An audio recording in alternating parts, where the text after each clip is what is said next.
So without wasting any much time, I'm going to invite our keynote address speaker for today. Please, if you're there, you have the floor, ma'am. Okay, I can see her. So we're excited to hear what you have in store for us. So thank you for honoring our invitation, Dr. Lerato. And please just tell us, what is it that you have for African youths today as we kickstart day 2 of our African Youth Summit? Thank you, and you have the floor. Thank you so much. I'd like to greet Dr. Stigmata and her team and everyone who's here, who took out their time to come and convene here with us and share this platform with us as we engage on issues of youth. As we always say, we the youth, we are not future leaders, but we are leaders of today. And we are taking up the space and we are curating these spaces for ourselves. And we are curating these narratives that are going to be constructive on our behalf. I am Dr. Lerato Mokoena. I am a lecturer at the University of Pretoria in South Africa. And I am from the Faculty of Theology and Religion. I teach religious studies, Old Testament and Hebrew scriptures. And it might sound peculiar that I'm in the space, but granted that I'm a youth. And I was very taken aback when Mwila invited me for this discussion, because I said to myself, I'm just a lecturer who teaches the Bible. What do I know about philanthropy? But then I remembered that besides that, I'm also an office bearer in one of the biggest NPOs in society, which is the church. And we have made our mandate clear as the church that we are the shop steward of God, and that we stand in where we feel failed, where we are not atoned, where we are not reconciled with our realities. And so we have a saying in the Reformation that a reformed church is always reforming. And that's what I thought of when I thought of systems change, innovation and technology in youth philanthropy, and specifically systems change, because there are other systems that were curated and there are other systems that were made in such a way that the only way they could change is if you adapt. They are not made to change. And so it becomes incumbent upon us to be able to essentialize that contradiction, sharpen it, and see how we move forward with those contradictions in place. And when I thought about systems change and youth philanthropy, I thought of it because I'm an academic and my immediate interests were the theoretical implications and conceptual boundaries of philanthropy and how it operates. And, looking at that, and also given that predominantly the definition of charity, which is the word that I contest, but the definition of charity is, borders largely and is rooted in Judeo-Christian teachings. And so that informs my interventions today.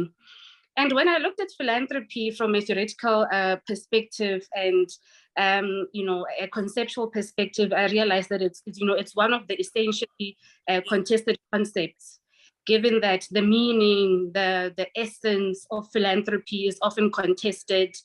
And immediately when you tell people that you're doing philanthropy work, or you hear about organizations, or you hear about people, influential and non-influential, doing philanthropic work, the first question that people would ask, when I was doing my research, I saw that the interesting question I came across was that, do people do philanthropic work because they're writing their moral biographies, or are they doing philanthropic work because they are writing their ethical eulogies?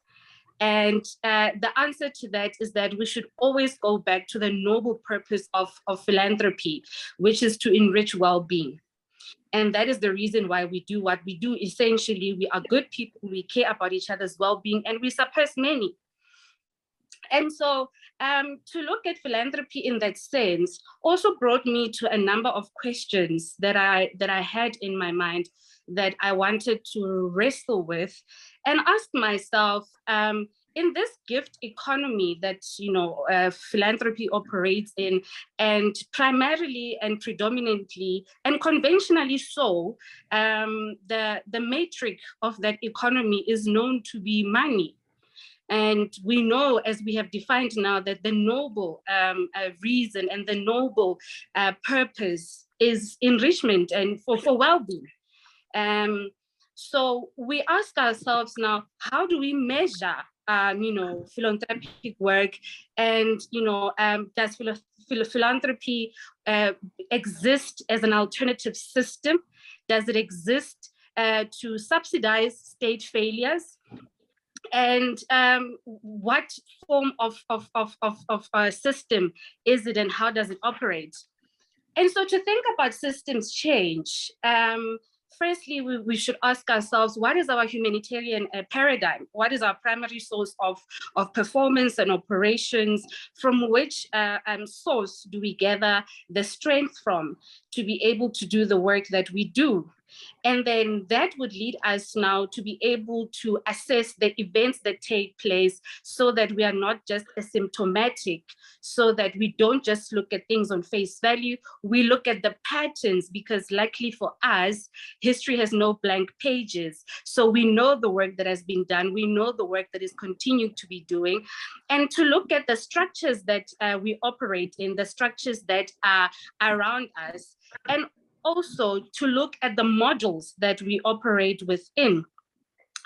And because often you find that events in society, when I said that's the first thing that we should look at, happen in isolated impacts.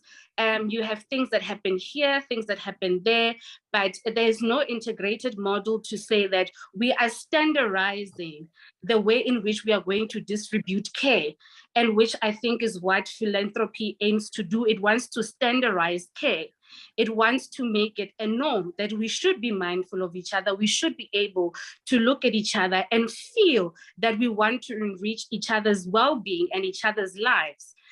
And also, how these pieces fit in together is that they should be able to exist adaptability paradigms and frameworks where we are able to consolidate all of these drops in the ocean and make it one unified system, so that philanthropy should not happen in isolation, and it should be integrated into our humanitarian paradigm.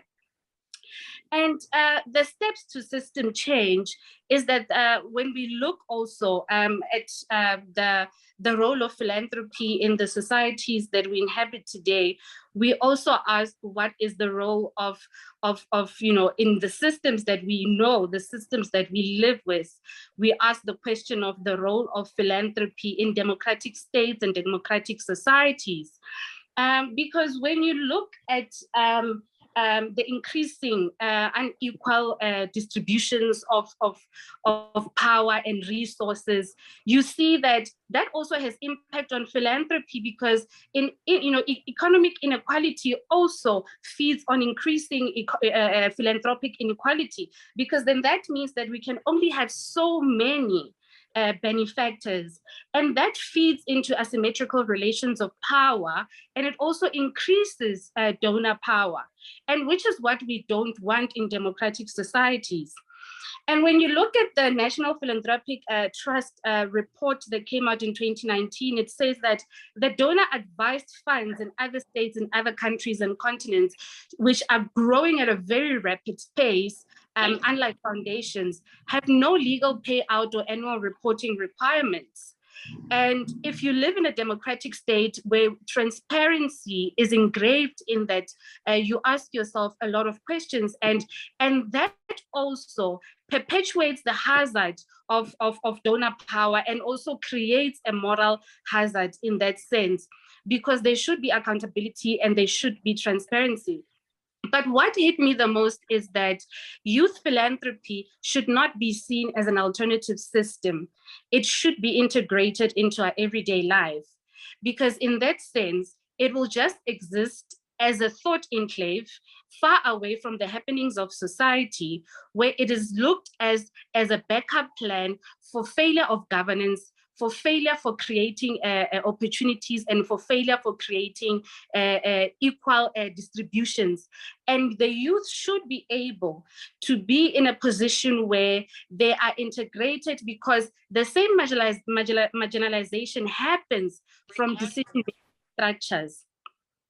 And so it becomes pivotal for the youth to be able to feel integrated in society. And so that when these systems change, they change along with them. They should not change aside them. They should not change alongside them, but they should be integrated in them.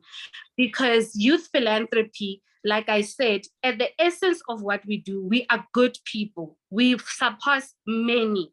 And we do not do, I appreciate what the keynote speaker said yesterday when she spoke about social entrepreneurship.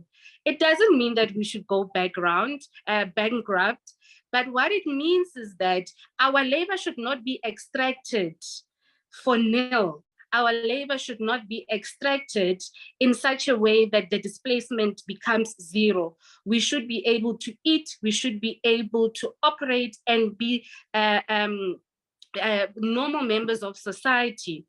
And in the same breath, in these systems where we are afraid of this unequal distribution of power and the maximization of donor power, it should be noted that when we do philanthropic work, we do not do it because we are trying to subsidize the state, and we are trying to aid people, like I said in the beginning, to write their moral biographies, because we know who our allies have been, we know who our allies are.